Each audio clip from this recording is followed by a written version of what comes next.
Today, I'm going to be demonstrating how to create a data catalog for a website from your data that's hosted on EDI data repository. So I'm going to be demonstrating how to create an implementation of the ezCatalog. So who is this for? This is for anyone who wants to have their EDI published data posted as a catalog on their website, or someone who's interested in hosting their data on EDI and wants to see some of the benefits of doing that. So to get started, we're going to go to the ezCatalog GitHub.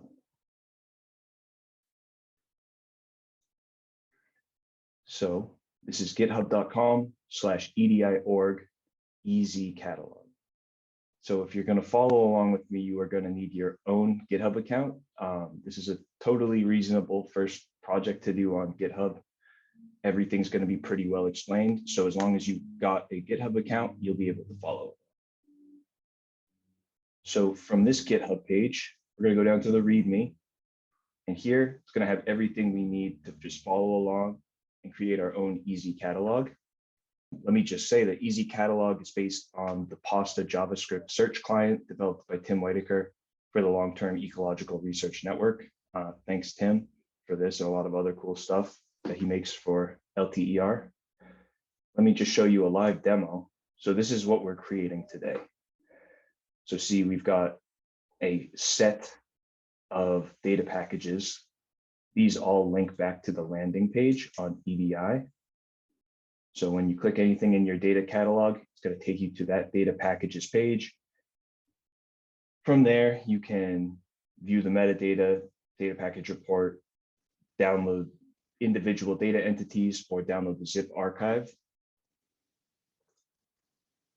You can also see that from the ezCatalog, you have a simple search, an advanced search where you can search by core area, creator name, temporal coverage, taxon, or location.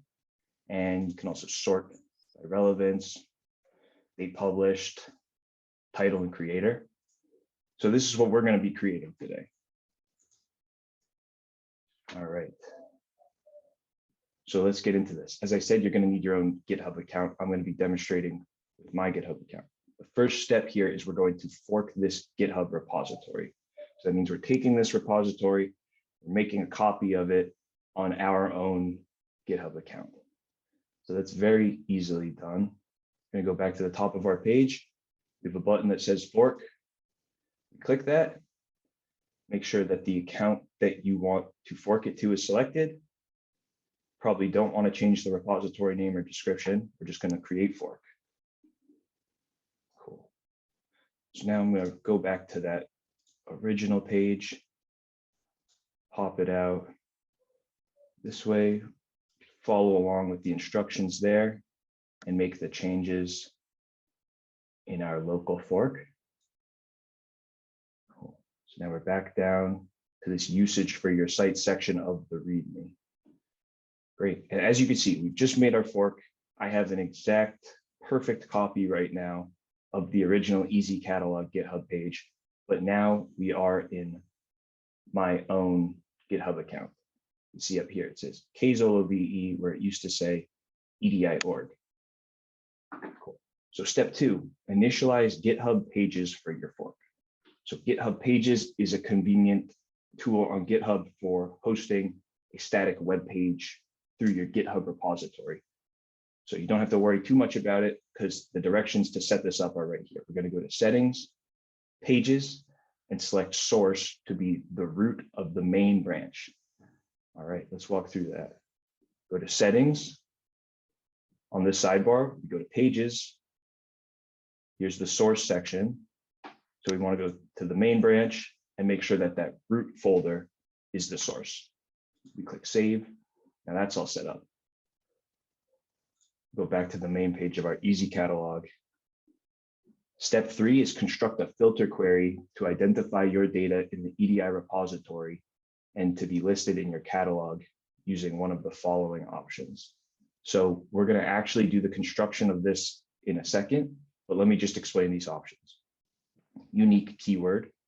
So that's a keyword that is attached to the data packages that you want in your ezCatalog.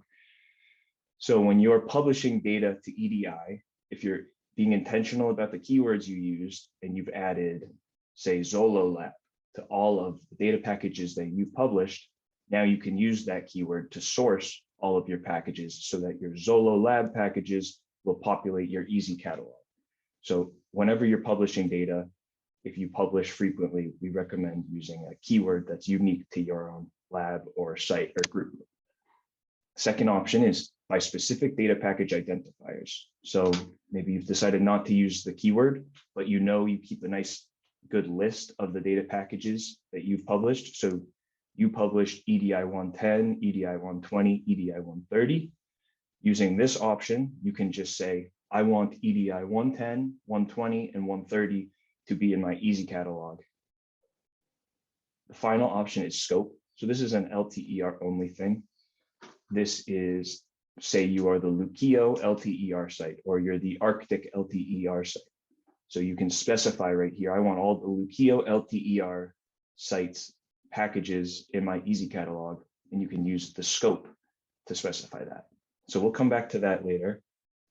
Step 4 just specifies where you're going to write that filter, and that's the config.txt file. So let's just see what we're going to have actually. So this is the config.txt file. Right now, the filter is keyword Archbold biological station. So when we first viewed this live demo, that was all data from the Archbold biological station.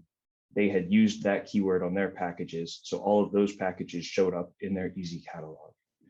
This limit of 20 just means that 20 packages will show up on each page. So if you have 50 data packages in your ezCatalog, you're going to have a page of 20, and then a second page of 20, a third page of 10. And we'll go about changing that later to demonstrate. All right, let's get back to these steps. So step 5 is enable GitHub Actions to build your catalog with the build catalog workflow.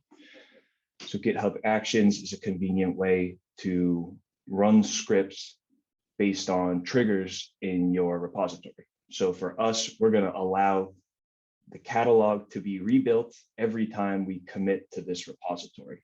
So you don't have to worry too much about what that means. I'm going to show you the steps, and you're only going to have to enable this one time, and it'll be an automatic thing afterwards. So we're going to go to Actions, that Actions button right there, and we want to enable Build Catalog. So under Workflows, we select Build Catalog. We click Run Workflow, and then we click Run Workflow again. Up here it says Workflow Run was successfully requested. So that started this process. As it says here, we're going to wait for the workflow to complete, then click the live demo page to see your catalog, but it might take a few minutes. So after that refresh, we can now see that we have this bronze disk here, bronze disk here. Whenever we see that bronze disk, that means that our GitHub Actions workflows are running. So if you click on it, it gives us a message, some checks haven't completed yet. And it says pages build and deployment has that bronze disk. That means it's in the process of running. So we need to wait until that's a green check mark, and then we know our page has been built.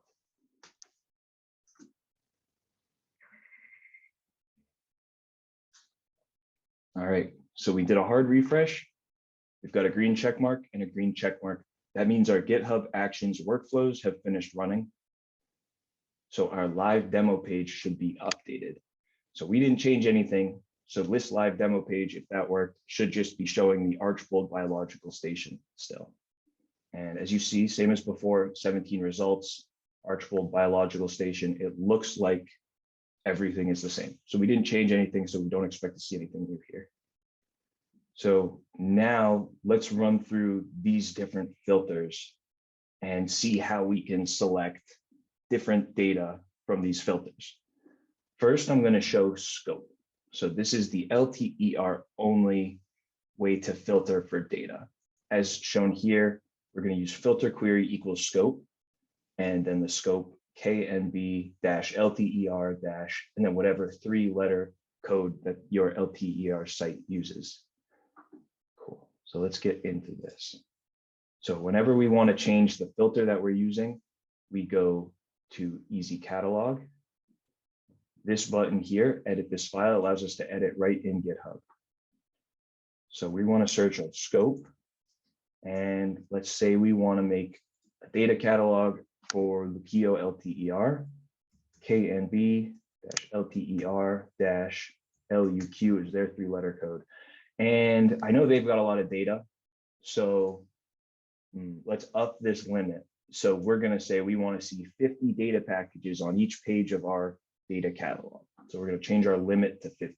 Now, if you wanted all of your data packages to show up, you'd have to set a limit that's larger than the total number of data packages. So if you put 1,000,000 as your limit, you're going to see all of your data packages. Whenever we change this, we go down and click commit changes. That saves that config.txt file. So you see it's been updated. And that also initiates our workflow. So you see we have this disk here again. These 2 disks next to it means that those are waiting to run. So while that's going, I'm going to quickly just demonstrate, or not demonstrate, let's just go check out what kind of data we're going to be getting in our ezCatalog. So I'm on the EDI data portal now, and from the advanced search, I'm going to go to sites, and I'm going to look at the Lukio LTER. So that just searched for anything that has the Lukio scope in its package ID. See KNB LTER Lukio. So any data package with that ID shows up in this search on this page and should show up on our ezCatalog. So it says we have 194 matching data packages. So we're going to expect that we have 194 matching data packages in our ezCatalog as well. All right, we're back on our GitHub page. We're going to do a hard refresh to see if our workflow has finished running. All right, now that we have the green check marks, we know that our workflow has finished running and our live demo page should be updated. So just as before, we're going to check out this live demo. It still says 17 results. So we'll probably need to refresh this page as well. Give that a hard refresh. That looks better. So not only do we see all 194 results that we expected, it's also now updated to show 50 results per page. Awesome.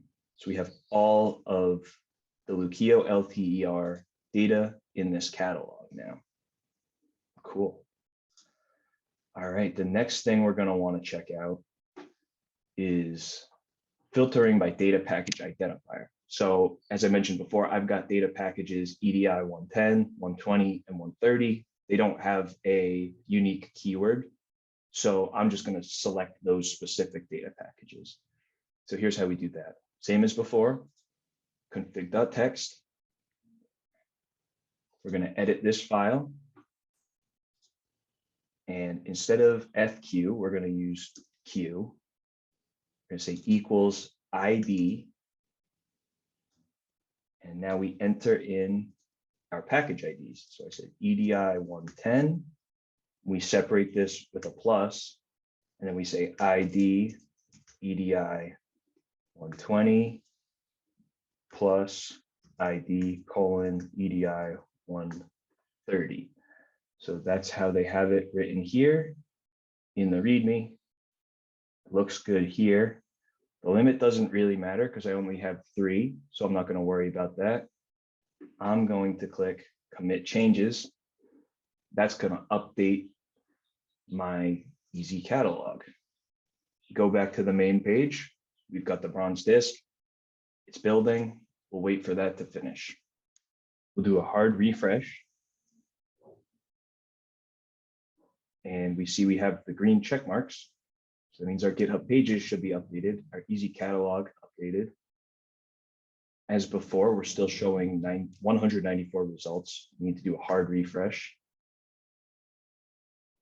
Great, and we only have 2 results here. I'm guessing that's because one of my packages doesn't actually exist. I see 110 is there.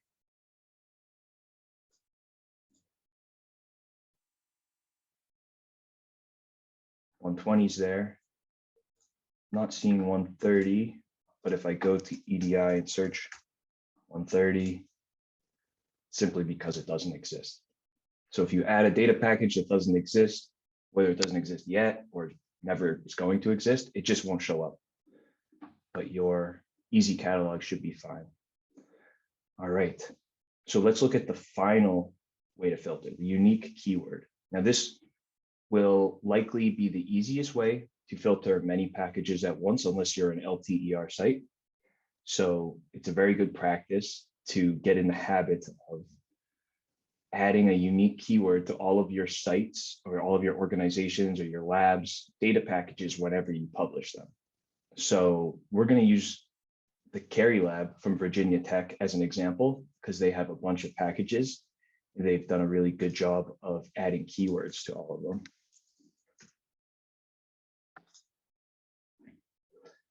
So before we start, let's do an advanced search. Subject, keywords only, Cary Lab. So when we search for Cary Lab as a keyword, we see 26 matching data packages. And as you can see, these all look like they're from Kaylin Cary's lab. They're all from Virginia Tech. Kaylin Cary's an author on most of them. They're all in the EDI scope, so that wouldn't be very useful, but they all apparently have the Cary Lab keyword. So let's see how we're going to utilize that keyword to create our ezCatalog. All right, once again, we go to config.txt. We're going to edit this file. We're going to use FQ again, equals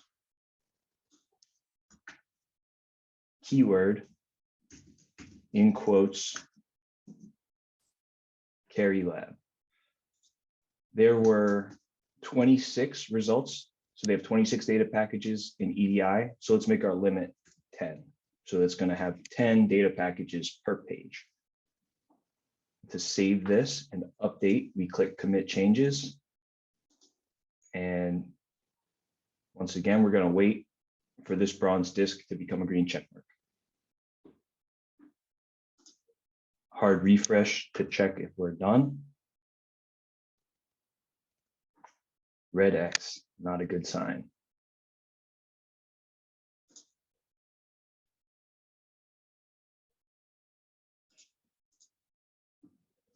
So for some reason, it's not working.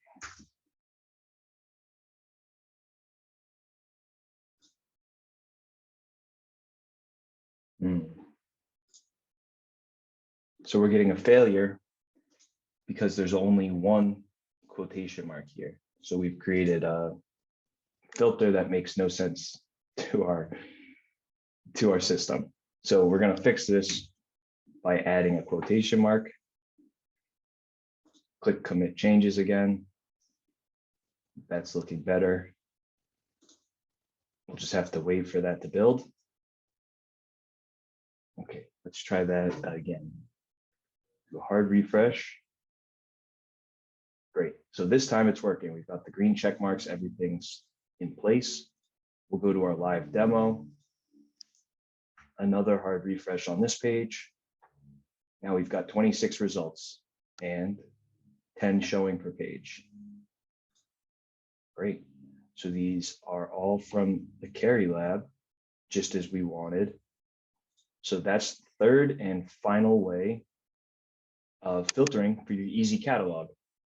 So we haven't yet gone over step 6, which is about how to embed this on a web page. So there's sort of two ways to use this as a web page. For one, this GitHub pages that you've created is definitely a valid web page. You can even add your own CSS to this. For instance, you can go to public folder here. Demo.html is this file.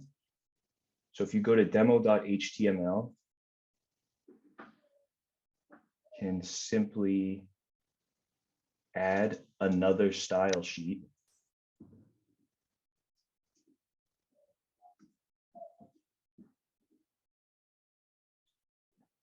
Styles.css.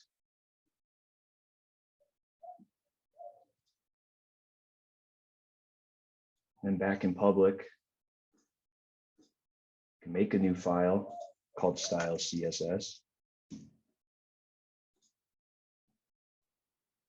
And then with that, you can edit your own CSS.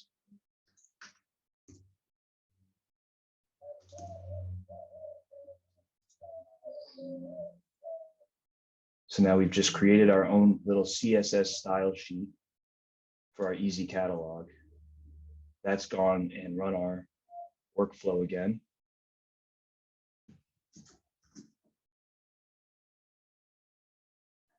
Cool, so that build has finished. Check our live demo, update it. Cool, we changed the color to blue. Not really a fantastic transformation, but it just shows that you can edit this page directly, all within GitHub even, just by creating that styles.css and linking to it from demo.html. So even if you don't have your site's own website running, you can just use this as your data catalog. But for most people, many labs do have their own page. And what you can do is you'll want to take this iframe, this little snippet of HTML down here, and embed that into an HTML for your website. So let me show you how that works. So now we're looking at the Carey Lab, their actual website, and we're on their page for publications. So if this were my site, I'd probably want to either tag the data catalog somewhere on this publications page, or maybe make another tab for it up here. So let's see how that would look in practice. So from the source HTML for this publications page, let's just change this to say data catalog. We'll get rid of the content from this page.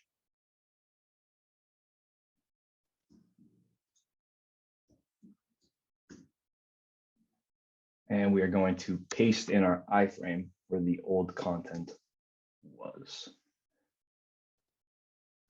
We save that. Now when we open up, there we go. We have our data catalog still with the blue text, but now it's embedded on this HTML page. So it's that easy to do. All you do is take that iframe, drop it into your website where you want it. See, we've got a little too much space there at the bottom, but we can handle that pretty simply. We'll just go back to our editor. And then within that iframe, let's try 1800 pixels. Save that, reopen. Oh, we're getting there. Maybe we'll mess around with that until we get the right size. 1600 pixels. Nice. I'm fine with that amount of space at the bottom. So now we've gone through the steps for setting up your ezCatalog, filtering for the data packages that you have in the EDI data repository, and then 2 different methods for setting up your website, whether you're just going to use the GitHub pages or the very easy embedding of the iframe into your own website. So if you ever need help setting up your ezCatalog, please contact support at EDI repository. We should be able to get you through it. As you see, I ran into a little error there when I messed up my filter query. So that could be a place to start checking if you're ever getting X's when you should be getting green check marks. I hope you find this helpful, and we can't wait to see your data catalogs.